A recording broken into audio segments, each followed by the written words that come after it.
Hi, I'm Ronia Puau, Anak Robert. We are from Group 1, has prepared enhancing communication skill as our topic. Our group has chosen Nestle as our organization. The issue we have been found in Nestle is the lack of communication skill among coaches in Nestle. The designation of this training module on enhancing communication skill is to solve the lack of communication skill among coaches in Nestle. Thank you. Organization profile. Nestle is one of the world's largest food beverages company founded by Henry Nestle. Their mission and vision is leading competitive primary focus on health and wellness that deliver shareholder value by being the primary choice for customers, employee, investor, and suppliers. Thank you. Objective of enhancing communication skill training. These objectives are referring as the result and the goal that we want to achieve in this particular training program. This training focuses on the basic knowledge of communication skill and the psychomotor domain on the skill of the coach in communication effectively. The SMART method plays a vital role in designing the objective of this training program. The outline of objective is specific, measurable, achievable, realistic, and time-bound, which fit for 1 day of the communication training program. This training helps to gain a better awareness of a leader's responsibility in communication, as it is one of the basic competitive. Coaching a leader can create and sustain a motivated and productive team in communication through this training. At the end of this training, participants should be able to improve the coaching leader knowledge, skill, or ability to communicate among employers, to improve interpersonal communication, and be able to speak positively and professional among employers. Lastly, to minimize communication barriers among coaches and employers. Tentative program. This program will be available at 6 June 2022 for 1 day only. This program will begin at 7 a.m. as well as the time available for participants to register, and it is expected to end at 2 p.m. There are 2 sessions in total. The first and second sessions is differently. The first sessions was all about breaking the ice. The goal of these sessions is to provide participants an opportunity to get to know one another better and to encourage dialogue among them throughout the program. The second sessions, on the other hand, workshop for effective communication skills, including a game of island survival for participants. Participants will have improved communication skills, be able to communicate information more efficiently by the end of the program, allowing for more cooperation and team spirit. Alright, now let's have a look at training budget.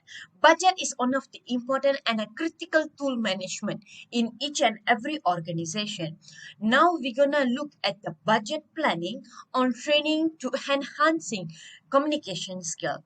This training is held in Imperial Riverbank Hotel, Kuching. The duration of this training is 1 day with 1 professional trainer and 25 people. The total budget for this particular training is total of 4,950 ringgit. And for this particular budget, we divided into 4 sections for expenses. The first is trainer, including trainer fees, transportation, and souvenir. The second one is materials, such as handouts, manila card, markers, and the materials include mobile phone and also laptops, which belongs to own participants. And the third expenses is food for trainer and also participants. And the last one is training, which is a rental fee for this particular venue and also t-shirts for the participants. Now, let's have a look at training program evaluation. Evaluation is known as the organized method of collecting information and applying that knowledge to improve a training program. This evaluation methods is also helps to evaluate how effective the training program was to the participants. The method that used by our group to evaluate this training program is questionnaire evaluation method, used to evaluate the gain and reaction of participant at end of this training. This particular questionnaire evaluation focuses on the level of satisfaction and relevance of the training program. The questions in these questionnaires focus on the level of effectiveness of the methods and the materials used by trainer in conducting the training program. Hello, my name is Sabrina and I will be explaining about our chosen intervention for NESL issue, which is individual intervention. NESL lack of communication skills among coach leader is why we choose this intervention, as it designed to help others improve interpersonal abilities. Instructor communication skills will be honed through coaching style training. Implementing OD intervention entails 8 steps.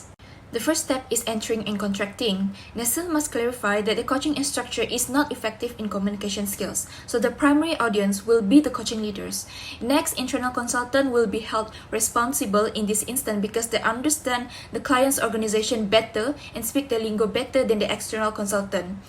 If all parties are pleased with the entering process, NESL and consultant can create an agreement detailing expectation for agreeing on OD intervention. Since NESL has written an inside consultant, the contract will be informal. Next is an organization, group, and individual level diagnosis using open system model. Reviewing this data can help practitioner obtain a better understanding of organization efficiency, how communication occurs, and guarantees that the right people are working on the right jobs. The next step is to collect and evaluate diagnostic data when the diagnosis has been completed. So, sampling is the first step an OD practitioner need to take in order to get started. As an example, the population and size of NESL are comprised of all 25 coaching leaders who work in every department, and the sample will be drawn at random, which each member have an equal chance of being selected. After we do sampling, we need to select methods for data collection. So to get the most accurate result, face-to-face interviews are the best option because it can better capture the coach leader's emotion and action. So due to NESL's desire to circle up the global competition, there was no need to worry about the cost of interviewing all of 25 coaches because the population is not that big. After we collect data, we need to run an analysis on the collected information. Audit practitioner will use a qualitative method involving content analysis because the interview is the primary data source. Step 5 is feeding back Dynasty information. Once the Dynasty information has been collected and analyzed, the data must be fed back to the organization members as quickly as possible. Audit practitioner is responsible for organizing and presenting the feedback to the client. Therefore, audit practitioners will help to summarize the data in a way that the client can understand very well, as there will be a large amount of data collected. During the feedback meetings, a forum will be provided for discussing the data, drawing up an initial action plan, and forming a relevant conclusion. Step 6 is designing interventions. It is a process that derives from the diagnosis process, and it is to improve and solve the problem identified in the diagnosis. In designing all the interventions, the organization's focus must be fully on the needs and dynamics of change situations and drawing up a change program that will be consistent with the effective intervention. In NESL issue, NESL facing an issue in leadership through coaching, which is the lack of the communication skill is the root of the problem. Due to the lack of the communication problem, NESL can proceed with the human process intervention. The next step is leading and managing change. There are 5 change management activities involved. The first activity is motivating change. Motivation is needed in NESL in order to accept the changes and take the risk of whatever the outcomes will be. The second activity is creating a vision that provides the purpose of change and explain the desired future state. Next is developing political support. There are powerful groups or individuals in organizations that can block or promote change. The fourth activity involves managing the transition. The major task is creating a plan and managing the change activities and planning special management structure. Last activity involves sustaining momentum. This activity includes providing resource, building a support system, developing new competency and skill, and reinforcing new behavior. The last step is evaluating and institutionalizing all the interventions.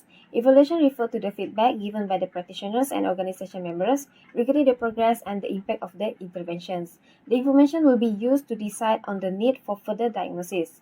Institutionalization refers to the process of maintaining a particular change at an appropriate time. It ensures the result of the change is continually successful. Other practitioners and the client system generally will be informed on how the intervention and the impact variables will be measured.